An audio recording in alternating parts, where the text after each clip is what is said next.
नमस्कार, जय श्री श्याम मेरे भाई। सभी से जय श्री श्याम। और तैयारी अच्छे से चल रही होगी। आज मैं आपकी विमुद्रीकरण और बैंक से संबंधित छोटी सी क्लास बना रहा हूं। तो इस क्लास को पूरी देख लेना और इसके स्क्रीनशॉट लेकर रख लेना अपने पास। एग्जाम में जाने से पहले एक बार इसको देख सरसरी नजर से देख जाना। विमुद्रीकरण, नोटबंदी, भारत में कब नोटबंदी हुई, कैसे हुई, कौन पैसे जारी करता है, उसकी छोटी सी क्लास बना रहा हूं। इसको देख लेना। अच्छे अच्छे क्वेश्चन लेकर आया हूं और क्लास अच्छी लगा तो भाई लाइक, शेयर और सब्सक्राइब कर देना। इसे करना बिल्कुल मत भूला करो मेरे भाई, ठीक है। चलो चलते हैं। देखो, आरबीआई का मतलब है reserve bank of India. Reserve bank of India, जिसका मुख्यालय मुंबई में है। कहां है इसका मुख्यालय? मुंबई में इसका मुख्यालय है आरबीआई का। भारत में सभी प्रकार के नोट कौन जारी करता है? आरबीआई। बस 1 रुपए का नोट जारी है नहीं करती। 1 रुपए का नोट के अलावा सारे नोट जो जारी करता है वो करता है आरबीआई, ठीक है। देखो, आरबीआई मुख्यालय मुंबई में, ध्यान रखना। RBI reserve bank of India, reserve bank of India. तो आरबीआई की स्थापना कब हुई थी? 1935 में। 1935 में स्थापना हुई। आयोग कौन सा था? हिल्टन आयोग, ठीक है। ज्यादा बात नहीं करते हुए सीधे टॉपिक करा रहा हूं। आरबीआई का राष्ट्रीयकरण 1949 में हुआ था। आरबीआई के पहले गवर्नर जब थे अंग्रेजों के समय पर, जब आरबीआई की स्थापना हुई थी उस समय इसके पहले गवर्नर बने थे ऑसबोर्न स्मिथ। कौन बने थे? Osborne Smith. आरबीआई के पहले भारतीय गवर्नर, ये प्रश्न पेपर में आ चुका कई बार। आरबीआई के पहले भारतीय गवर्नर कौन थे? सीडी देशमुख। आरबीआई के पहले भारतीय गवर्नर कौन थे? सीडी देशमुख। आरबीआई की पहली महिला गवर्नर उदेसी। भारत में मुद्रा यानी कि मुद्रा, रुपए, कागज के रुपए की शुरुआत कब हुई? 1861 में। कब हुई शुरुआत? 1861 में। भारत में खुला पहला bank, Bank of Hindustan, bank of Hindustan. और किसने बनाया? पूछ ले किसने बनाया? तो अलेक्जेंडर एंड कंपनी ने इसे बनाया था। भाई समझा तो डीपली भी दूंगा पर समय नहीं है भाई। बिल्कुल मैं सोच रहा हूं कम से कम समय में क्रीम निकाल कर तुमको दी जावे। भारत में खुला पहला bank, Bank of Hindustan, Alexander Fleming. Bharat का पहला पूर्ण रूप से भारतीय बैंक, यानी जिस बैंक को भारतीयों ने बनाया। ये बैंक तो आरबीआई भारत का ही था, पहला बैंक है तो ये भारत में, पर ये अंग्रेजों द्वारा बनाया गया था। ये भारत का पहला पूर्ण रूप से भारतीय बैंक, पूर्ण रूप से भारतीयों का बैंक था, पीएनबी, पंजाब नेशनल बैंक। किसान क्रेडिट कार्ड कौन जारी करता है? किसान क्रेडिट कार्ड जारी करता है नाबार्ड बैंक, नाबार्ड, NABARD। नाबार्ड की फुल फॉर्म पूछ लेता है, देख लेना इसे। और इसकी स्थापना हुई थी 1982 में। 12 जुलाई 1982 को इसकी स्थापना हुई थी। समिति कौन सी थी? शिवरामन समिति। शिवरामन समिति की सिफारिश पर 1982 में नाबार्ड बैंक की स्थापना हुई, जो कि किसान क्रेडिट कार्ड को जारी करता है। और क्रेडिट कार्ड को प्लास्टिक मनी भी बोलते हैं। क्रेडिट कार्ड को प्लास्टिक मनी भी बोलते हैं। और आरबीआई के इसमें वर्तमान में गवर्नर कौन है? वर्तमान में इसके गवर्नर ना शक्तिकांत दास वर्तमान में आरबीआई के गवर्नर हैं, जो कि कैवे नंबर के? 25वें नंबर के। कैवे नंबर के? 25वें नंबर के। और इन्हें इस साल गवर्नर ऑफ द ईयर का अवार्ड भी दिया गया है। बूझले का गवर्नर ऑफ द ईयर का पुरस्कार किसे मिला है? तो शक्तिकांत दास को मिला है। इससे पहले रघुराम राजन को मिला था, ठीक है। अगर मैं अगला रुकता हूं।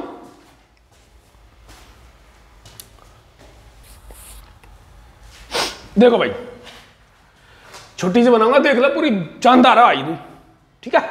चलो, विमुद्रीकरण, यह है विमुद्रीकरण। विमुद्रीकरण का अर्थ है, बूझ लेता है पेपर में तो कुछ भी आ सकता है। विमुद्रीकरण का अर्थ है कि पुरानी मुद्रा को बंद कर कर नई मुद्रा को चलाना ही विमुद्रीकरण है। समझ रहे ना? पुरानी मुद्रा को बंद करके नई मुद्रा चलाना ही विमुद्रीकरण है।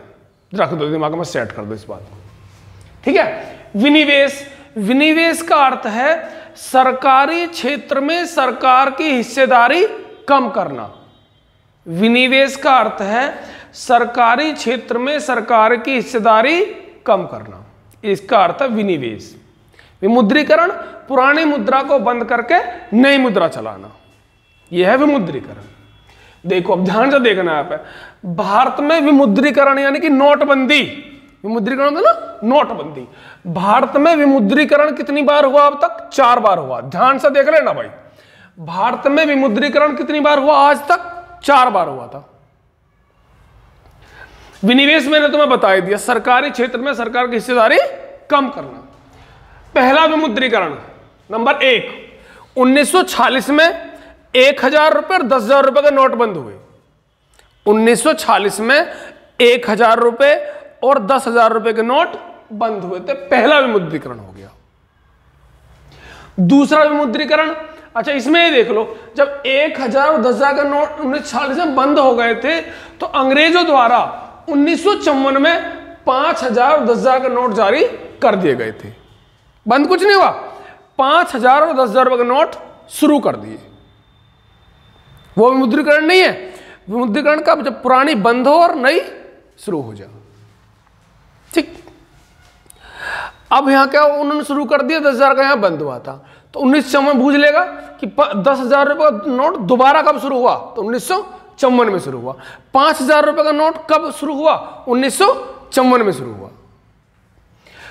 दूसरे विमुद्रीकरण 1978 में 5,000 और 10,000 रुपए के नोट बंद कर दिए। ठीक, जो कि स्वतंत्र भारत की, जो कि स्वतंत्र भारत की पहला विमुद्रीकरण है। स्वतंत्र भारत का पहला विमुद्रीकरण कब हुआ? 1978 में हुआ। पहला विमुद्रीकरण कब हुआ? 1946 में हुआ। स्वतंत्र भारत का पहला कब हुआ? 1978 में हुआ। उस समय हमारे पीएम कौन थे? मोरारजी देसाई हमारे पीएम थे। और आरबीआई के गवर्नर कौन थे? आईजी पटेल, ये आरबीआई के गवर्नर थे। ठीक है, सब बात याद रखनी है हमको। तीसरा विमुद्रीकरण 8 नवंबर 2016 को हुआ। कब हुआ था? 8 नवंबर 2016 को 500 और 1000 रुपए के नोट बंद कर दिए। मोदी जी ने घोषणा कर दी कि 500 और 1000 का नोट बंद करो और काला धन वापस आएगा और हम अमेरिका बन जाएंगे। ठीक है, पर प्रयास जारी है, शायद एक दिन बन जाए, देखते हैं। तो तीसरा कब हुआ था? 8 नवंबर 2016 को 500 और 1000 रुपए के नोट बंद कर दिए। ठीक है, उस समय हमारे प्रधानमंत्री कौन थे? एन मोदी जी। कौन है? एन मोदी जी। वित्त मंत्री कौन थे? अरुण जेटली। वित्त मंत्री कौन थे? अरुण जेटली। आरबीआई गवर्नर कौन थे? उर्जित पटेल। कौन से नंबर के? 24वें नंबर के। भाई सब चीज में बेहतरीन, हर चीज बेस्ट से बेस्ट दी गई है। पीएम मोदी जी, वित्त मंत्री अरुण जेटली, आरबीआई के गवर्नर उर्जित पटेल। कौन से नंबर के? 24वें नंबर के। और चौथा कब हुआ? 30 सितंबर 2023 को 2000 के नोट बंद कर दिए। ठीक, अभी इस समय पीएम भी यही है मोदी जी, और आरबीआई के गवर्नर भी वही है। ठीक है, अब मुद्रा का चिन्ह कौन सा होगा? ये वाला। और ये चिन्ह दिया किसने? उदय कुमार ने। कब दिया? 2010 में, जुलाई 2010 में दिया है चिन्ह। मुद्रा का क्या अर्थ है? मुद्रा का क्या अर्थ है? मुद्रा का अर्थ है मूल्य का मापन। मुद्रा क्या अर्थ है? मूल्य का मापन। ठीक है, देखो अभी मैंने पहले बताया था कि 1 रुपए का नोट जारी करता है वित्त मंत्रालय। 1 रुपए का नोट जारी करता है वित्त मंत्रालय। और 1 रुपए के नोट पर हस्ताक्षर कितने हो? किसके हो? वित्त सचिव के। और बाकी सारे नोट कौन जारी करता है? आरबीआई। कौन जारी करता है? आरबीआई। टकसाल, जो सिक्के होते हैं, कॉइन, टकसाल कितनी है भारत में? 4। 1 2 3 4। थोड़ा लिखने कम जगह थी, मैंने एडजस्ट कर दिया इसमें। मुंबई 1830, कोलकाता 1950, हैदराबाद 1903, नोएडा 1989 में बनी। नोएडा में टकसाल है, सिक्के बनते हैं। और जो सिक्का होता है, एक सिक्का अधिकतम एक सिक्का 1000 रुपए तक का बन सकता है।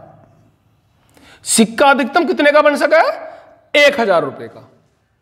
एक सिक्का 1 रुपए का देखा हो, वो अधिकतम 1000 रुपए का सिक्का बन सकता है। और नोट अधिकतम 10,000 का बन सकता है। नोट अधिकतम 10,000 का बन सकता है। देखो स्क्रीनशॉट ले लो तुम इसका।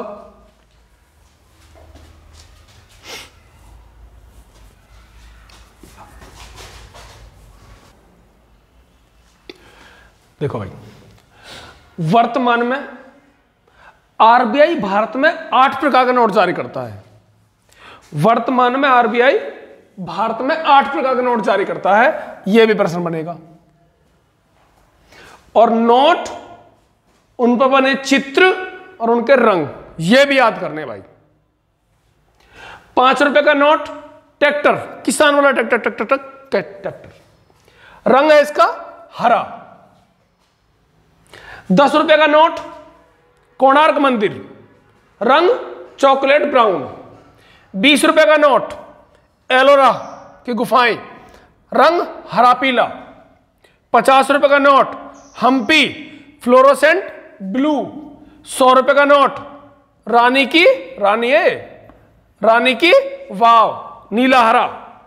200 रुपए का नोट सांची के स्तूप, ब्राउन पीला। 500 रुपए का नोट लाल किला, स्टोन गिरो। 2000 रुपए का नोट मंगलयान मैजेंटा, जो कि खुद भी 2000 का नोट मंगलयान पर चला गया है। ठीक है, अब इनको अगर तुम याद भी ना कर पाओ ना, तो एक काम कर लियो मेरे कहने से। एक नोट 5 रुपए का, एक नोट 10 रुपए का, एक नोट 20 रुपए का, एक नोट 50 रुपए का, एक नोट 100 रुपए का, एक नोट 200 रुपए का, एक नोट 500 रुपए का रख के जेब में चले जियो। उन्हें तो कोई निकालवा ही ना तुमसे। अगर तुम्हारे ना भी याद हो पावे ये, तो एक एक नोट इन सबका लेके और जेब में रख के चले जियो। अगर प्रश्न आ जाए तसल्ली में जाके देख के लगा दीजिए उत्तर। आसान सा तरीका था भाई ये है। भाई ना कलर चित्र याद हो गए, रंग याद ना हो रहा, रंग याद हो गए, चित्र याद ना हो रहा, तो भाई क्यों टेंशन ले रहे हो खामों का कि सारे नोटों को एक एक नोट पकड़ो और जेब में रख कर चले जाओ पेपर देना, क्यों? ठीक। नोट पर भाषा कितनी हो में? 17। कितनी भाषा हो में नोट पर? 17 भाषा हो में। ठीक है, यहां जाओ अब। एटीएम का नंबर, एटीएम पर अंक कितने हो में? एटीएम पे कितने अंक हो में? 16 अंक, यानी कि 16 नंबर हो में। देख लेना एटीएम लेके, ये दिल्ली पुलिस में आया प्रश्न, ये तीनों प्रश्न आए थे। एटीएम में कितने अंक हो में? 16 अंक हो, 16 नंबर हो में। पैन कार्ड में कितने हो? 10 नंबर हो में। आधार कार्ड में 12 नंबर हो में। आधार कार्ड देखो ऐसे भी याद कर सको आधार कार्ड को तुम, 12 नंबर नहीं बन पाएगा। तो देखते हैं, 1 2 3 4 5 6 7 8 9 नहीं बनेगी भाई, ऐसे ही रटने पड़ेंगे भाई ये तो। एटीएम में 16 नंबर, पैन कार्ड में 10 नंबर, आधार कार्ड में 12 नंबर। और एग्जाम में जब जाओगे ना तुम, तो पैन कार्ड आधार कार्ड लेके जाने हैं। पैन कार्ड आधार कार्ड दोनों लेके जाने हैं। चाहो तो एटीएम भी लेके जा सको, भाई बेरोजगार हो तो कोई बात नहीं। अब के बार तो भगवान पक्का सुन लेगा, तुम्हें मेरी तो आत्मा बोल रही है भाई, पक्का सुन लेगा। तुम जो मेहनत कर रहे हैं ना बालक, पक्का सुनेगा भोले बाबा का। ठीक है, तो आरबीआई की दरें एक वर्ष में 4 बार बदलती हैं। आरबीआई की दर होती हैं जो हर 3 महीने बदलती रहती हैं, 3 महीने बाद बदलती रहती हैं। मतलब हो सके कि पहले 4% अगले साल भी 4% तो मतलब चेंज बेशक ना हो, पर तरीका है उनका कि हर 3 महीने में बदलती रहना। एक साल में वो 4 बार बदलती हैं। तो ये रेट है repo rate, reverse repo rate, MSF, bank rate, CRR, cash reverse repo, SLR, statutory liquidity ratio. ठीक है, इनकी फुल फॉर्म याद कर लेना, सीआरआर, एसएलआर और एमएसएफ की। अब इनको एक काम है तुम्हारा, गूगल पर जाना है और वहां से रेपो रेट चेक करनी है कितनी है वर्तमान में आज, रिवर्स रेपो कितनी है आज, एमएसएफ कितना आज, बैंक रेट कितनी है आज, सीआरआर कितनी है आज, एसएलआर कितनी है।